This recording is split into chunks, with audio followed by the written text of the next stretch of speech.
This is Revathi. Welcome to అందమైన కథల పొదిరిల్లు.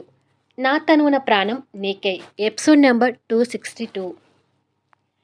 భరద్వాజ్ గారు చెప్పింది విని అందరూ ఆశ్చర్యపోతుంటే, ఇప్పుడు చెప్పండి, సూర్య దొంగనా అని అందరినీ ఉద్దేశించి సీరియస్గా అడుగుతాడు.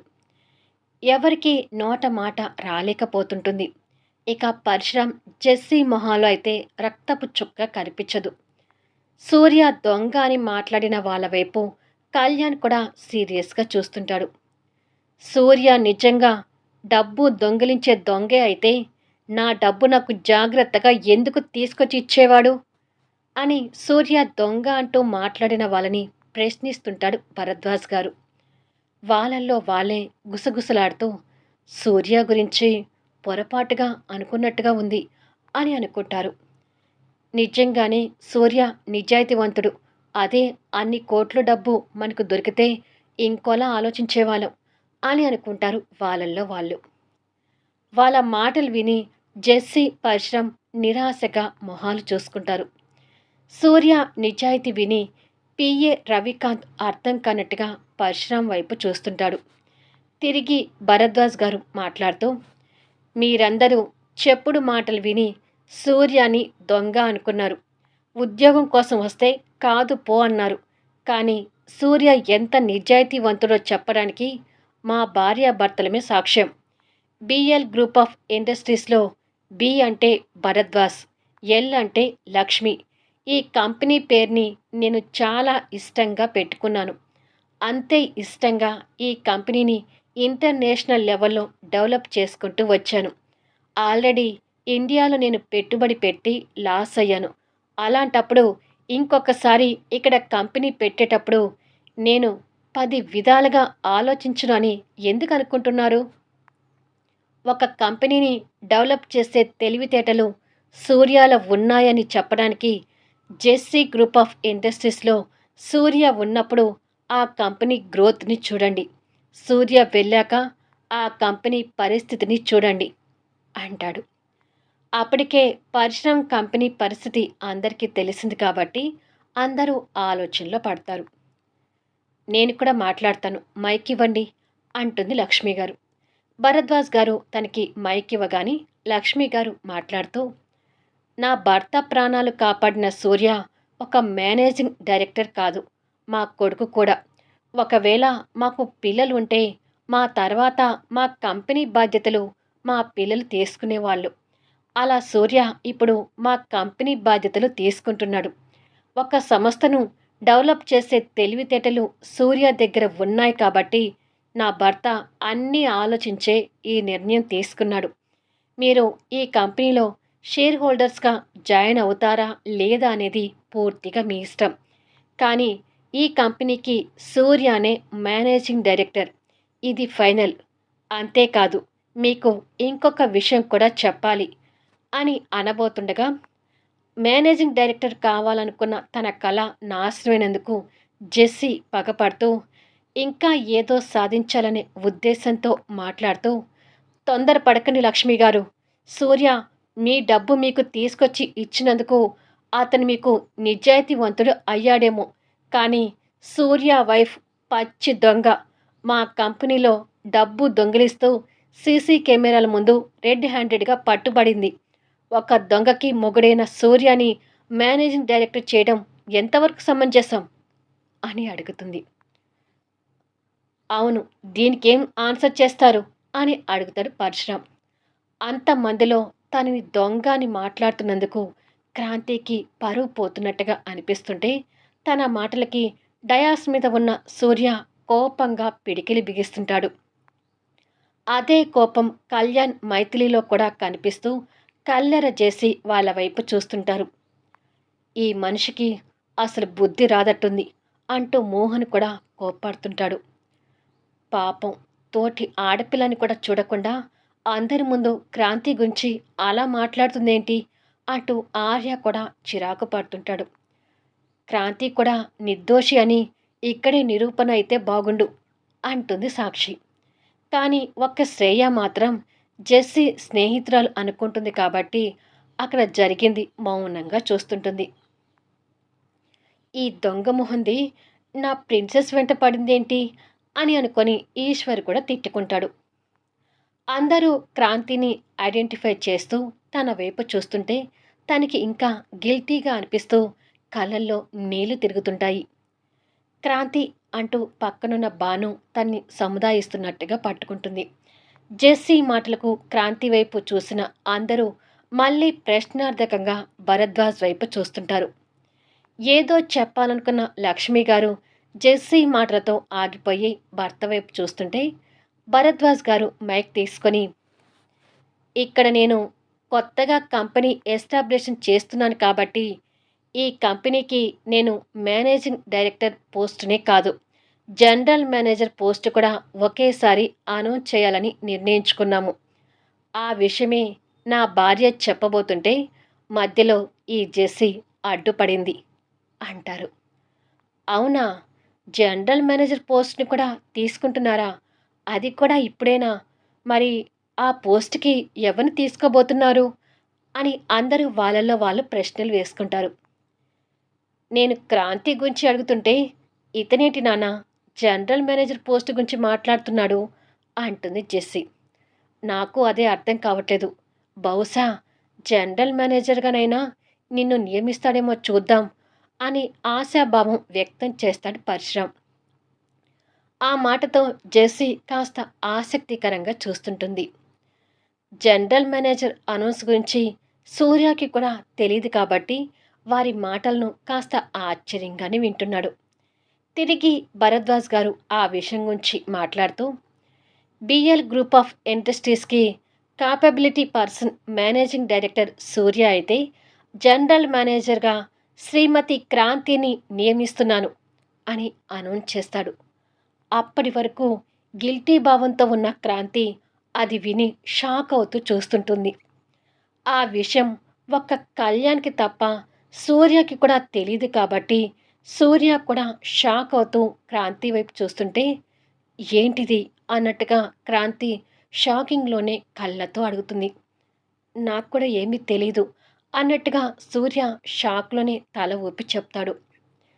జనరల్ మేనేజర్గా క్రాంతి అని వినగానే మైథిలి, మోహన్ వాళ్ళందరూ సంతోషపడుతుంటే మిగతా వాళ్ళందరికీ ఇంకా జెస్సీ అడిగిన దానికి సమాధానం దొరకక ఆశ్చర్యం, సందేహంలోనే ఉంటారు. ఇక పరశురాంకి, జెస్సీకి తల మీద మరో పిడుగు పడినట్టుగా ఉంటుంది. తిరిగి భరద్వాజ్ గారు మాట్లాడుతూ, ఐశ్వర్య గ్రూప్ ఆఫ్ ఇండస్ట్రీస్లో క్రాంతి నిర్వర్తించిన బాధ్యతల్ని అనుభవంగా తీసుకొని తనని ఈ పోస్ట్లోకి తీసుకుంటున్నాను అని చెప్తాడు. అది విని కళ్యాణ్ సంతోషపడుతూ గతంలోకి వెళ్తాడు. సూర్యాని మేనేజింగ్ డైరెక్టర్ చేస్తున్నారు అని సూర్య ద్వారా విషయం తెలుసుకున్న కళ్యాణ్ మరుసటి రోజు ఆఫీస్లో కూర్చొని ఉండగా కళ్యాణ్ టేబుల్ మీద ఉన్న ల్యాండ్ ఫోన్కి ఒక కాల్ వస్తుంటుంది. కళ్యాణ్ ఫైల్ చెక్ చేస్తూ ఫోన్ లిఫ్ట్ చేసి హలో అంటాడు. Hello mister Kalyan, I am BL group of industries chairman భరద్వాజ్ని అంటాడు. వారి దగ్గర నుండి కాల్ రావడం కళ్యాణ్ కాస్త తడబడుతూ గుడ్ మార్నింగ్ సార్ అంటాడు. కళ్యాణ్ తడబాటికి భరద్వాజ్ గారు నవ్వుతూ హౌ ఆర్ యూ కళ్యాణ్ అని అడుగుతాడు. ఫైన్ సార్, బట్ మీరు నాకు కాల్ అంటూ సందేహంగా ఆగిపోతాడు. నీతో కొంచెం మాట్లాడాలని కాల్ చేశాను. సూర్య అన్ని విషయాలు నీకు చెప్పి ఉంటాడు కదా అని అడుగుతాడు. నిన్ననే సూర్య నన్ను కలిసి అన్ని విషయాలు చెప్పాడు సార్ అంటాడు కళ్యాణ్ సంతోషపడుతూ. ఓకే, సూర్య వైఫ్ క్రాంతి మీ ఆఫీస్లోనే జాబ్ చేస్తుందని తెలిసింది. తను ఆ పోస్ట్ని ఎలా నిర్వర్తించగలుగుతుందో నాకు కొంచెం తెలియజేస్తారా అని అడుగుతాడు. తప్పకుండా సార్, కానీ క్రాంతి గురించి ఎందుకు అడుగుతున్నారో తెలుసుకోవచ్చా అని అడుగుతాడు కళ్యాణ్. షూర్, మా కంపెనీలో మేనేజింగ్ డైరెక్టర్తో పాటు జనరల్ మేనేజర్ పోస్ట్ని కూడా ఒకేసారి నియమించాలని ఐడియాలో ఉన్నాను. ఆ పోస్ట్కి క్రాంతిని తీసుకునే ఆలోచనలో ఉన్నాను. బట్ తనని ఆ పోస్ట్లో తీసుకుంటే తను ఆ పోస్ట్కి న్యాయం చేస్తుందో లేదో తెలుసుకోవడం కోసం అడుగుతున్నాను అంటాడు. అది విని కళ్యాణ్ ఇంకా సంతోషపడుతూ, మీకు ఆ డౌట్ అవసరం లేదు సార్. వారి ముందు భవిష్యత్తు కోసం ఆలోచించే క్రాంతిని మా కంపెనీ మేనేజర్ కింద ఉంచాను. అయినా క్రాంతి గురించి నేను చెప్పడం కాదు. క్రాంతి వర్క్ డీటెయిల్స్ అన్నీ మీకు పంపిస్తాను. మీరు ఆ డీటెయిల్స్ అన్నీ చూసి నిర్ణయం తీసుకోండి అంటాడు. ఓకే కళ్యాణ్. వారి మీద అభిమానం అనే కాకుండా కంపెనీ భవిష్యత్తుని ఉద్దేశించి ఆ పోస్ట్‌లో వారిని తీసుకుంటే, ఆ పోస్ట్‌లో వాళ్ళు బాధ్యతలు నిర్వర్తించగలుగుతారో లేదో కూడా నేను తెలుసుకోవాలి కాబట్టి ఇలా అడిగాను అంటాడు భరద్వాజ్ గారు. It's okay sir. మీ ఉద్దేశం నాకు అర్థమైంది అంటాడు కళ్యాణ్. ఓకే కళ్యాణ్. తన డీటెయిల్స్ పంపించు. ఫైనల్‌గా డెసిషన్ తీసుకొని నీకు చెప్తాను. అన్నట్టు ఈ విషయం ఎవరికీ షేర్ చేయకు. ప్రస్తుతానికి సీక్రెట్‌గా ఉండనివ్వు అంటాడు భరద్వాజ్ గారు. కళ్యాణ్‌కి ఇప్పుడు అదంతా గుర్తొచ్చి సంతోషపడుతుంటే, క్రాంతిని జీఎంగా తీసుకునే విషయం నీకు తెలుసా కళ్యాణ్? అని అడుగుతుంది మైథిలి. క్రాంతి కేపబిలిటీ గురించి భరద్వాజ్ గారు ఫోన్ కాల్‌లో నన్ను అప్రోచ్ అయ్యారు. ఆ విధంగా నాకు ఈ విషయం తెలిసింది అంటాడు కళ్యాణ్. ఒక పక్క క్రాంతి దొంగ అని అంటుంటే, మీరేంటి సార్ తను జనరల్ మేనేజర్‌గా అనౌన్స్ చేశారు అని అడుగుతుంది జెస్సీ ఈర్ష్యతో భరించలేక. కానీ భరద్వాజ్ గారు ఆ క్షణం తన మాటలు పట్టించుకోకుండా, అమ్మ క్రాంతి ఒకసారి పైకి రా అంటాడు. అది విని తను డయాస్ మీదకి వెళ్ళడానికి ఇబ్బంది పడుతుంటే, సాక్షి అక్కడికొచ్చి సూర్య పైనే ఉన్నాడు కదా, ధైర్యంగా వెళ్ళు అని అంటుంది. వెళ్ళు క్రాంతి అని భాను కూడా అంటుండగా క్రాంతి కళ్యాణ్ వైపు చూస్తుంది. వెళ్ళు అన్నట్టుగా కళ్యాణ్ కళ్ళతో చెప్తాడు. తను ఒక రకంగా ఇబ్బంది పడుతూ డయాస్ మీద ఉన్న సూర్య వైపు చూస్తే సూర్య కూడా రమ్మని తల ఊపుతాడు. రామ్మ క్రాంతి అంటూ లక్ష్మి గారు కూడా అంటుండగా క్రాంతి పైకి వెళ్తుంది. లక్ష్మి గారు తన్ని రిసీవ్ చేసుకుని తీసుకొచ్చి సూర్య పక్కన నిలబెడుతుంది. తనకి అదంతా ఇబ్బందిగా అనిపిస్తుంటే సూర్య తన చేయి పట్టుకొని ధైర్యంగా ఉండు అంటాడు.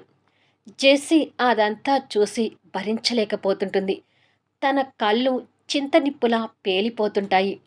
ఇక పరశురాం కూడా అక్కడ జరుగుతున్నది చూసి తల పట్టుకుంటాడు. భరద్వాజ్ గారు తిరిగి మాట్లాడుతూ, సూర్య మీదనే కాదు, క్రాంతి మీద కూడా నాకు పూర్తి నమ్మకంతో తనని జీఎంగా నియమించాను. బిఎల్ గ్రూప్ ఆఫ్ ఇండస్ట్రీస్ అనేది నేను స్వయంగా స్థాపించుకున్న కంపెనీ. నా కంపెనీలో నాకిష్టమైన పర్సన్స్ని తీసుకొచ్చి కూర్చోపెట్టే హక్కు నాకుంది. సూర్యాని ఎండీగా, క్రాంతిని జీఎంగా నియమించడం పూర్తయిపోయింది. ఇక ఇందులో ఎలాంటి మార్పు ఉండదు అంటాడు. మిగతా వాళ్ళందరికీ క్రాంతి మీద కాస్త సందేహంగా ఉన్నా సైలెంట్ అవుతారు. అవకాశాలు చేయి జారిపోయేసరికి ఇక పరశురాం, జెస్సీ కూడా ఏమీ మాట్లాడలేకపోతుంటారు. మిస్టర్ పరశురాం, నీ కంపెనీ రేపో మాపో మూయించుకునే పరిస్థితిలో ఉంది అని నేను నీకు కొత్తగా చెప్పాల్సిన అవసరం లేదు కదా అని అడుగుతాడు భరద్వాజ్ గారు. అది విని పరశురాం తల దించుకోవడం కాదు, ఇప్పుడు నువ్వు రోడ్డున పడే పరిస్థితిలో ఉన్నావు. అది నీకు అర్థమవుతుందా అంటూ భరద్వాజ్ గారు పరశురాంని హెచ్చరిస్తారు. అర్థమయ్యే మా అమ్మాయిని మీ కంపెనీలో ఎండీ పోస్ట్లో నియమించాలని చూశాను సార్. కానీ ఇక్కడ నాకు అంతా బ్యాడ్ లక్ మిగిలిచ్చారు అంటాడు పరశురాం అసహనం చెందుతూ. అసలు మీ అమ్మాయికి బిజినెస్లో ఏం ఎక్స్పీరియన్స్ ఉంది అనుకొని ఎండీని చేస్తాననుకున్నావు అని అడుగుతాడు. అంటే మా అమ్మాయి కూడా మాస్టర్స్ చేసింది కదా సార్ అంటాడు పరశురాం. చదువు వేరు, ప్రాక్టికల్ అనుభవంతో నేర్చుకోవడం వేరు. ఏ రోజు కూడా మీ అమ్మాయి బిజినెస్ బాధ్యతలు తీసుకోలేదు. అలాంటప్పుడు నా బిజినెస్ తనేం చూసుకుంటుంది అని అడుగుతాడు.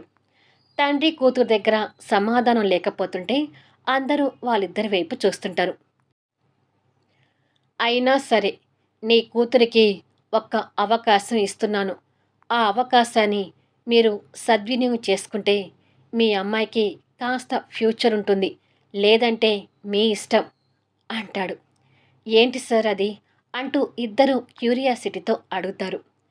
కొత్తగా ఎండీగా నియమించిన సూర్యకి పర్సనల్ అసిస్టెంట్ చాలా అవసరం. సో సూర్యకి నిన్ను పిఏగా నియమిస్తాను జెస్సీ అంటాడు. అది విని జెస్సీ కాస్త సంతోషపడుతుంటే సూర్య, కళ్యాణ్ వాళ్ళు మాత్రం విస్మయంగా చూస్తుంటారు. బట్ అది కూడా ఒక కండిషన్ మీద అంటాడు భరద్వాజ్ గారు. ఏంటి ఆ కండిషన్ అని అడుగుతుంది జెస్సీ. సూర్య దగ్గర నువ్వు పిఏగా జాయిన్ అవ్వాలి అంటే మీ ఆఫీసులో క్రాంతి ఎలా దొంగగా మారిందో, ఆ నేరం సూర్య వరకు ఎందుకు వచ్చిందో ఉన్న విషయాన్ని ఇక్కడికి వచ్చి అందరి ముందు నిక్కచ్చిగా చెప్పాలి అంటాడు. అది విని గుడ్లు తేలేస్తుంది పాప. నువ్వు చెప్పలేదనుకో, ఆ నిజాన్ని ఎలా నిరూపించాలో నాకు ఇంకొక దారి కూడా ఉంది. నన్ను ఆ దారిలోకి వెళ్ళి నిజాన్ని బయటికి తీయమంటావా? లేకపోతే నీకు నువ్వుగా ఇక్కడికి వచ్చి చేసిన తప్పుని ఒప్పుకొని సూర్యకి పిఏగా జాయిన్ అవుతావా అనేది నీ ఇష్టం అంటాడు భరద్వాజ్ గారు. మళ్ళీ నెక్స్ట్ వీడియోలో కలుద్దాం. ఇప్పుడు జెస్సీ నిర్ణయం ఏంటి? సూర్యకి పిఏ కావడం కోసం డయాస్ మీదకి వెళ్ళి అందరి ముందు చేసిన తప్పుని ఒప్పుకుంటుందా? ఊహకు అందని అద్భుతమైన కథనంతో ఆసక్తికరంగా సాగే కథా వీడియోస్ని మిస్ కాకుండా చూడండి. కథ నచ్చితే దయచేసి లైక్ చేయండి, కామెంట్ షేర్ చేయండి, సబ్స్క్రైబ్ చేసుకుని ఛానల్ షేర్ చేస్తూ సపోర్ట్ చేయండి. Thanks for listening.